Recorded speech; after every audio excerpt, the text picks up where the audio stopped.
De volta com um novo vídeo da série especial sobre Red Horizons, Chronicles of a Communist Spy Chief, do Tenente-General das Estrelas Yom Mihai Pachepa, o desertor de mais alta patente do bloco comunista durante a Guerra Fria.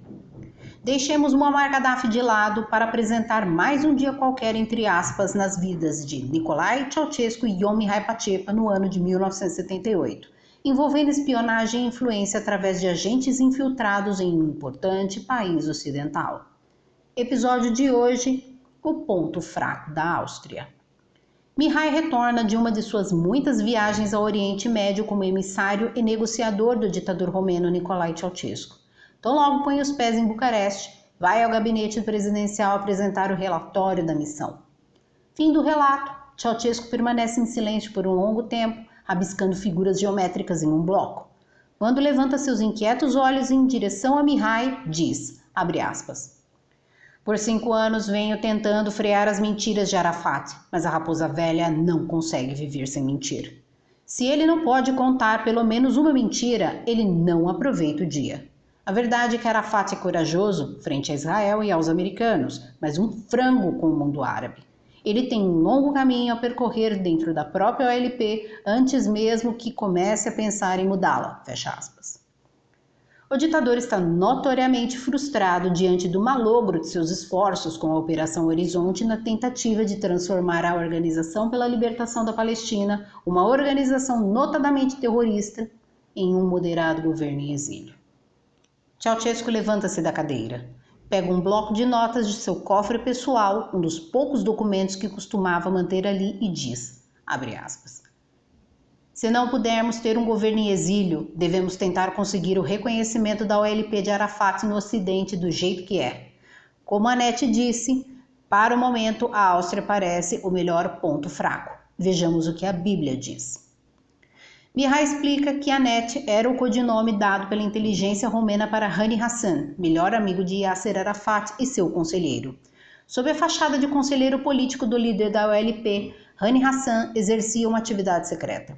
Gerenciava a rede de inteligência estrangeira da OLP e comandava operações de terrorismo da organização, sendo responsável pelo planejamento e execução do massacre de 11 atletas israelenses em 25 de setembro de 1972 por um grupo de terroristas da OLP nos Jogos Olímpicos de Munique.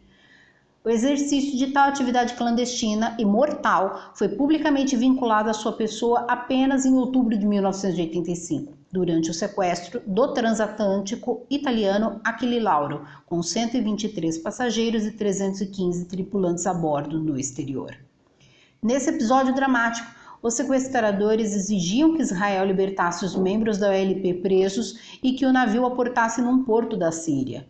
Quando a Síria negou oficialmente o pedido, os sequestradores perderam o controle e executaram um senhor americano de 69 anos, cadeirante, jogando seu corpo no mar. Perceba você, Hani Hassan junta-se ao LP em 1972 e suas atividades ilegais só são levadas a conhecimento do público 13 anos depois.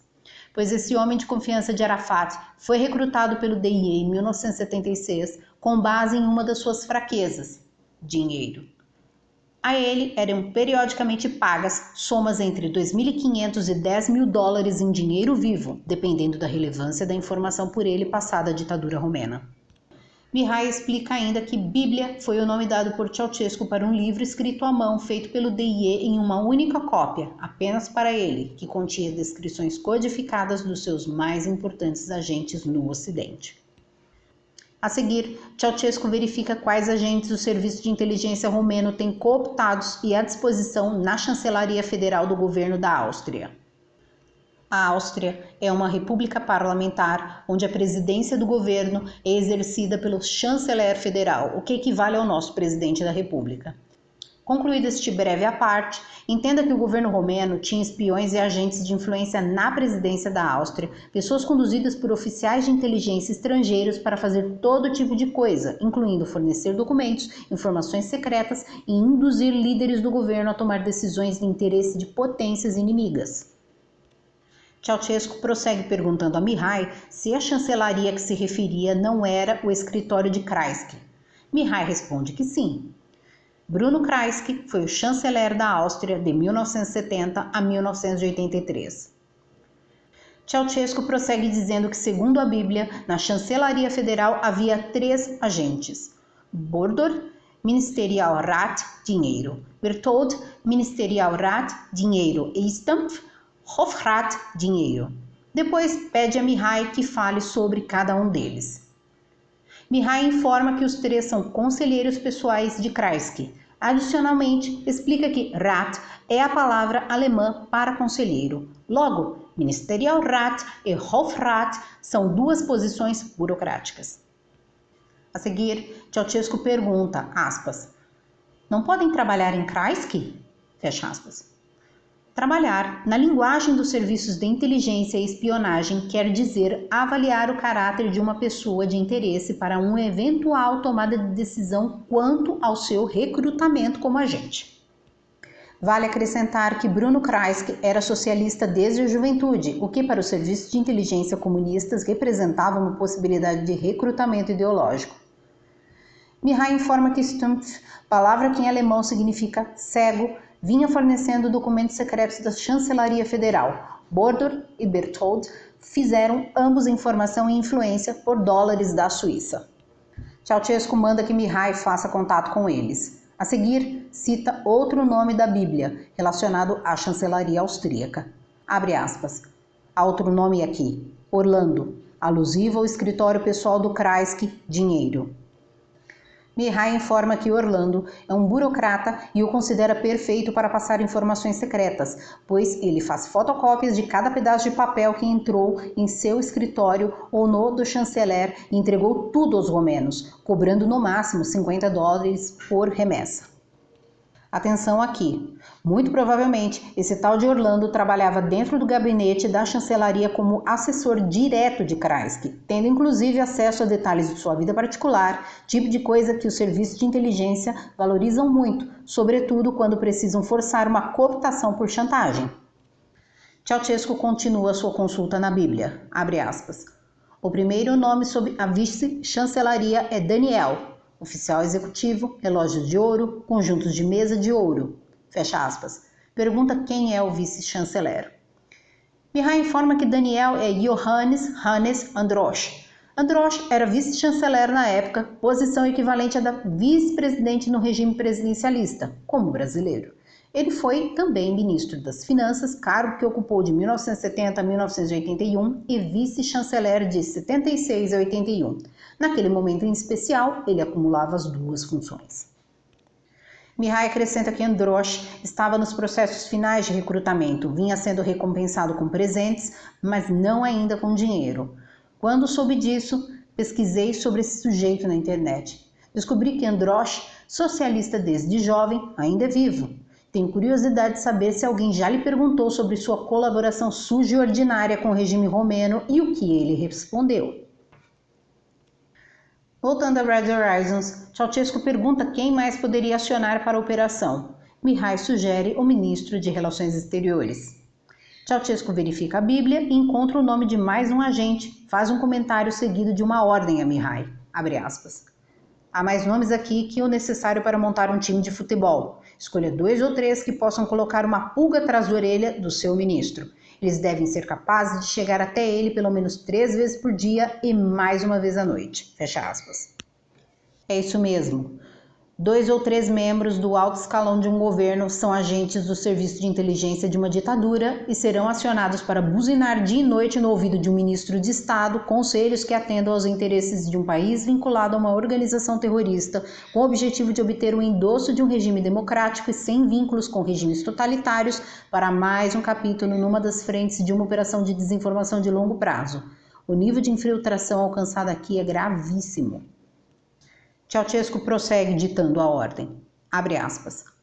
Agora nós vamos montar uma operação projetada para convencer Kreisky que, reconhecendo a OLP, seria a melhor proteção para a sua não alinhada, desarmada Áustria contra ataques terroristas. Você, Mihai, tem todo um exército de agentes ao redor dele e experiência suficiente para fazê-lo.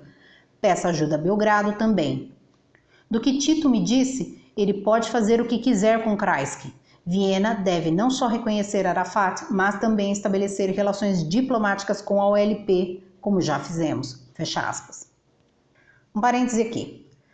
Lembra que no episódio anterior falei de Carlos do Chacal, o amiguinho terrorista de Muammar Gaddafi que estava entediado com a vidinha pacata na Líbia, desejando um pouco de ação para dar sentido à sua existência?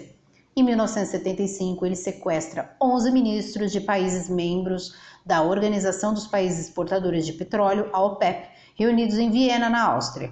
O ato resultou na morte de 3 pessoas. Carlos exigiu que uma declaração política anti-israelense fosse transmitida por rádio e que um ônibus e um avião a jato fossem providenciados para levar sequestradores e reféns. As autoridades austríacas cumpriram a exigência e todos os reféns foram libertados na Argélia ilesos.